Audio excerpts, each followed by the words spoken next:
बना सकते हैं। और हम लोगों ने प्रयास किया, साथियों मैं कहना चाहता हूं, अगर हम लोगों ने प्रयास किया 2024 के अंदर, तो उदयपुर लोकसभा जीतने से कोई नहीं रोक सकता। उदयपुर लोकसभा जीतने से कोई नहीं रोक सकता। बांसवाड़ा के तो वारे न्यारे हैं, वहां पे भले हमारा केवल जीता है, लेकिन वहां पे वोट बैंक के आधार पे हमने कांग्रेस बीजेपी को पछाड़ने का काम किया है और निश्चित रूप से वहां पे हम लोग जीतने के कगार पर हैं। और सबसे बड़ी भयंकर बात तो ये है कि लोग ये सोचते थे चित्तौड़ सीट तो यार आदिवासी पार्टी नहीं लड़ेगी और नहीं करेगी, लेकिन चित्तौड़ सीट में हम लोग ने देखा कि 45% वोट आदिवासियों के हैं और एससी समुदाय के और ओबीसी और माइनॉरिटी समुदाय अगर एक हो जाता है तो चित्तौड़ सीट भी एक तरफा निकल सकती है। 3 सीट तो आपको निकाल के वैसे ही दे दी। और जालोर और सिरोही सीट में भी हम लोग प्रयास करें तो आने वाले समय में हम लोग 4 सीटें आराम से निकल सकते हैं। और मैं जो पूर्वी राजस्थान के मीणा भाई है, उन मीणा भाई को कहना चाहता हूँ कि दौसा सीट है वो रिजर्व सीट है और उसके आसपास हमारे वो टॉप सीट है, अलवर सीट है, वो सीट भी हमारे खाते में आ सकती है। तो हम लोग 25 में से 7 से 8 सीटें भारत आदिवासी पार्टी से भेजकर हम लोग दिल्ली के अंदर हमारा डंका बजा सकते हैं। ये बात हम लोग यहाँ से कह के जा रहे हैं, उदयपुर जिलों की नगरी से कह के जा रहे हैं। इसलिए मैं मीणा भाइयों से आह्वान करता हूँ कि आप लोग हमारा वीडियो यहाँ तक पहुंचे और आप लोग भी जागे और अपने कौम के लिए जागे और देश के अंदर जो आदिवासियों के साथ में, दलितों के साथ में, ओबीसी के साथ में, माइनॉरिटी के साथ में जो शोषण अत्याचार अन्याय हो रहा है उसके खिलाफ आवाज उठाने के लिए आप कंधे से कंधा मिलाकर भारत आदिवासी पार्टी का साथ समर्थन करें। मैं कहना चाह रहा हूं कि अभी देश के अंदर जो हालात है वो हालात बहुत भयंकर है। अगर हम लोग नहीं जागे तो आने वाले समय में आदिवासियों को मारा जाएगा, एससी को मारा जाएगा, ओबीसी को मारा जाएगा, माइनॉरिटी को वैसे मार रहे हैं ये लोग। और धीरे धीरे आज की तारीख में भाजपा है वो एक तंत्री हुकूमत के साथ में लोकतंत्र की हत्या कर रही है। और मात्र एक आदमी, हम लोग किसी पार्टी की प्रशंसा नहीं करते, लेकिन कहना चाहते हैं कि राहुल गांधी अकेले भारत जोड़ो यात्रा करे। मैं इसी मन से कहना चाह रहा हूँ, ये हमारे राष्ट्रीय अध्यक्ष कहेंगे, लेकिन जो मीडिया आए हुए हैं वो बात छापने का प्रयास करें। राष्ट्रीय मंच का हमारा राष्ट्रीय अध्यक्ष का ये भाषण है, लेकिन 2 बातें मैं भी इसमें कहना चाह रहा हूँ। हम लोगों ने इंडिया गठबंधन के साथ में कुछ बातें कर रखी है, जिसमें हमने राजस्थान की 3 सीटें मांगी है, एक तो उदयपुर, एक बांसवाड़ा और एक चित्तौड़। वो कितने देते हैं वो जाने तो हम लोग बात सोचेंगे, करने की बात करेंगे। अगर नहीं देते तो फिर हम स्वतंत्र रूप से लड़ेंगे। इसके बाद में हमने गुजरात के अंदर 3 सीटें मांग रखी है, मध्य प्रदेश में 2 सीटें मांग रखी है, महाराष्ट्र में हमने 2 सीटें मांग रखी है। इस प्रकार से हमने इस इलाके में, प्रदेश वाले इलाके में हमने 8 सीटों की डिमांड कर रखी है। और हमारे राष्ट्रीय अध्यक्ष आंध्र प्रदेश जाके आए हैं, तेलंगाना जाके आए हैं और न जाने कहां का जाके आए हैं। तो वहां पे भी हम लोग चुनाव लड़ेंगे। और हम लोग चाहते हैं, इस सुखाड़िया रंगमंच उदयखराड़ी की धरती से कहना चाहते हैं कि भारत आदिवासी पार्टी क्षेत्रीय दल न बन के राष्ट्रीय पार्टी के रूप में उभरे और हम लोग कांग्रेस और बीजेपी का मुकाबला दम के साथ में करें।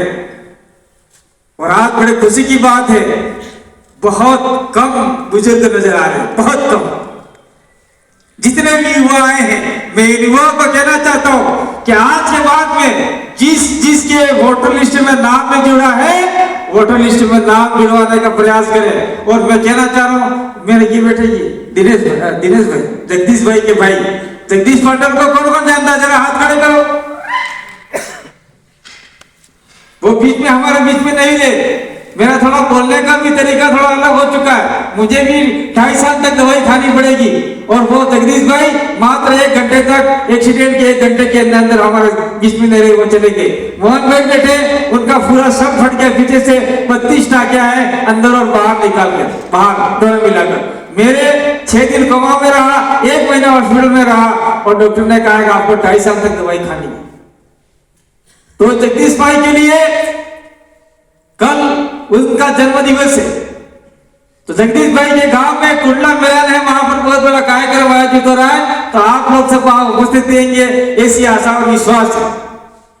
तो वहां जगदीश भाई का जो श्रद्धांजलि कार्यक्रम नहीं है, जन्मदिवस कार्यक्रम है, इसलिए आप सभी को बताना है। और मैं जरा बोल गया हूं तो मुझे माफ मत करिएगा और कहिएगा कि कांति भाई और बोलो और कांग्रेस बीजेपी को यहां से भगाने का काम करो, यह आप लोगों की आवाज होनी चाहिए। मतलब मैं थोड़ा सा, हम लोग थोड़ा सा मतलब एक्सीडेंट हो गया तो कुछ लोग समझ रहे थे हमारे दुश्मन समझ रहे थे, कुछ अपने में से भी समझ रहे थे, अपने में से मतलब जो लोग कांग्रेस बीजेपी से अपने में आए हैं वो समझ रहे थे कि कांति भाई और मोहन भाई जगदीश की तरह, जगदीश भाई तो चले गए, उनका बार बार नाम भी लेंगे, उनको श्रद्धांजलि समर्पित भी करते। वो लोग सोच रहे थे कि कांति भाई चल गए यार, अब कांति भाई भी चले जाएंगे, अब मामला खत्म हो जाएगा। लेकिन फिर जैसे ही हमने खाट से उठने के बाद में ये कहा कि टाइगर अभी जिंदा है,